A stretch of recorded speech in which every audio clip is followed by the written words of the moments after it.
Un peuple, comme vous le savez, tumultueux, capable d'immenses enthousiasmes et aussi parfois cédant à quelques doutes.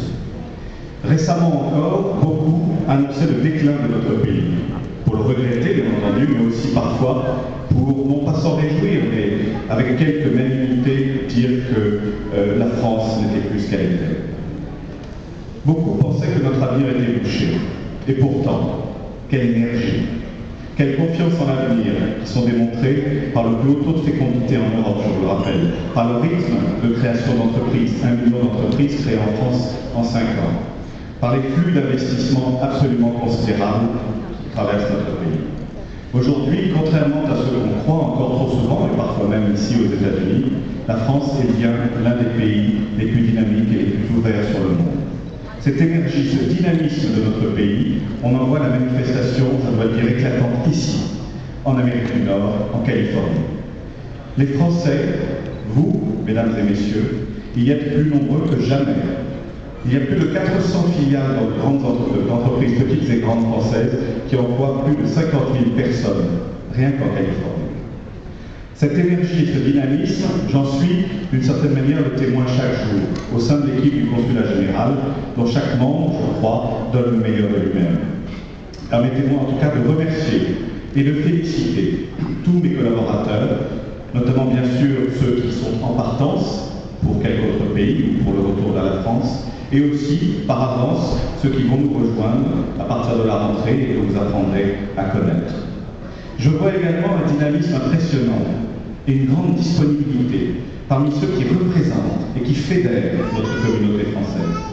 Je pense naturellement en premier lieu à l'Assemblée, aux élus de l'Assemblée des Français de l'étranger qui répondent toujours, je dois le dire, avec compétence et générosité à nos sollicitations. Je pense aussi à tous les bénévoles qui animent les associations françaises, et en particulier naturellement le comité officiel qui, sous la houlette ferme, certes, mais bienveillante surtout, d'André Fournier, que je ne vois pas mais qui ne doit pas être très loin, fait un travail formidable de fédération et d'animation. Je vois André, c'est juste que j'ai la vue basse.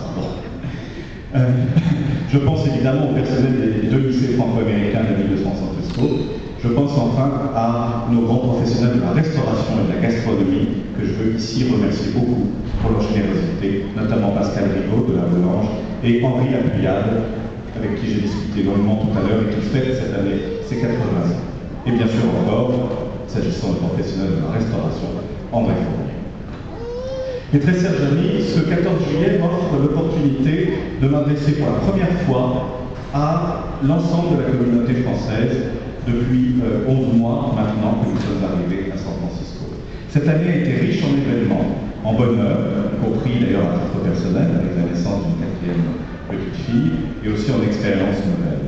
Pas un jour ne s'est passé pendant cette année qui va s'achever sans que je ne mesure le privilège réel qu'il y a à être à vos côtés, à tenter de servir aussi bien que possible cette communauté si riche de sa diversité, de ses nombreux talents dans tous les domaines, économiques, culturels, artistiques, scientifiques, universitaires, etc.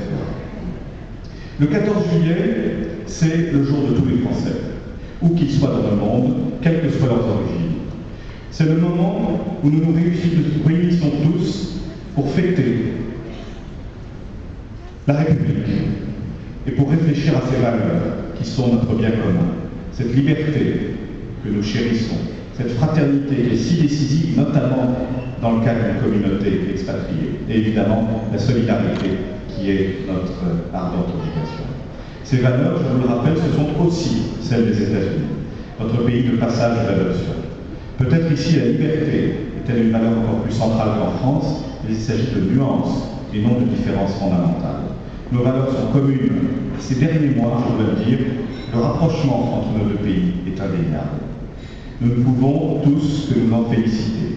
En novembre dernier, novembre 2007, le président de la République, après avoir décoré 7 vétérans américains, dont 2 vétérans de ma circonscription, l'un de San Francisco qui est avec nous ce soir, et l'autre le sénateur d'Hawaï.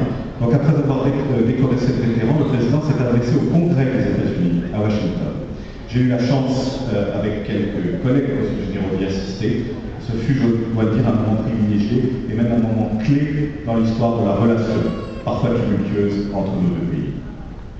Lorsque les membres du Congrès offrir unanime à plusieurs reprises une ovation, comment dire en français, une ovation debout, a standing ovation, au chef de l'État. C'était bien sûr l'homme qui nous honorait, mais c'était peut-être surtout la France. Ce combat pour la liberté, cette fraternité d'armes, se sont poursuivis au gré de notre histoire commune, et je voudrais saluer, je crois en notre nom à tous, la présence parmi nous aujourd'hui des anciens combattants français et américains qui nous font l'amitié de participer à cette réception. Je saisis également cette opportunité pour remercier les personnalités américaines qui ont bien voulu s'associer à notre réunion, en particulier la représentante du gouverneur Schwarzenegger, Mme Nancy Bennett, les représentants du maire de San Francisco, naturellement Tom Horn, et Jake McGalloway, conseiller municipal de San Francisco, que je crois avoir aperçu tout à l'heure.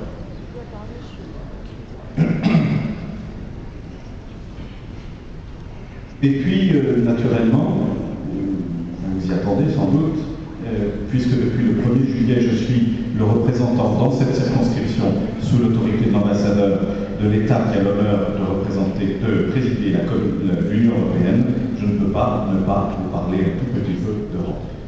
Vous le savez, le non irlandais, tout récent, au référendum sur le traité de Lisbonne, n'est pas une très bonne nouvelle pour l'Europe. Mais il s'agit naturellement d'une décision démocratique et souveraine sur laquelle il n'est pas question d'épiloguer. En ce début de présidence française de l'Union européenne, je compte en tout cas m'atteler à une tâche, je crois, assez exaltante, celle de faire mieux connaître l'Union européenne à nos interlocuteurs californiens, dans une région qui a plutôt tendance à être tournée naturellement vers l'Est. Il y a un travail considérable à mener, que d'ailleurs nous pouvons tous mener, pour rappeler avec humilité et modestie, pour rappeler tout de même que l'Union européenne est le plus grand marché intégré du monde. Et, à vrai dire, le premier partenaire économique de très très loin des États-Unis. Pour rappeler aussi qu'après 2 guerres mondiales, au terme desquelles peu d'observateurs pariaient sur la réconciliation de nos peuples européens, la construction de l'Europe, gage de paix et de prospérité, est tout à la fois un miracle et un travail de tous les jours. Mes très chers amis américains et français, permettez-moi enfin de remercier avec beaucoup de chaleur et d'amitié les consuls généraux, mes collègues, qui ont bien voulu venir aujourd'hui, ce soir, célébrer avec nous la fête de l'unité. La fête de l'unité française, mais également la fête de l'unité européenne, dont je parlais tout à l'heure. Merci beaucoup, très chers collègues. J'ai déjà été, je m'en rends compte, beaucoup trop long. Il y a tout de même une chose que je tiens à souligner, avec un peu d'émotion et beaucoup de reconnaissance. Malgré le caractère encore relativement récent de notre arrivée en famille, ici, nous avons déjà le sentiment d'être au fond adoptés par cette belle communauté, ainsi que par nos familles américaines. Nous nous réjouissons donc, Rachel, nos filles et moi, d'avoir ce privilège de passer quelques années parmi vous. Vive la République, vive la France et vive l'amitié franco-américaine. Merci.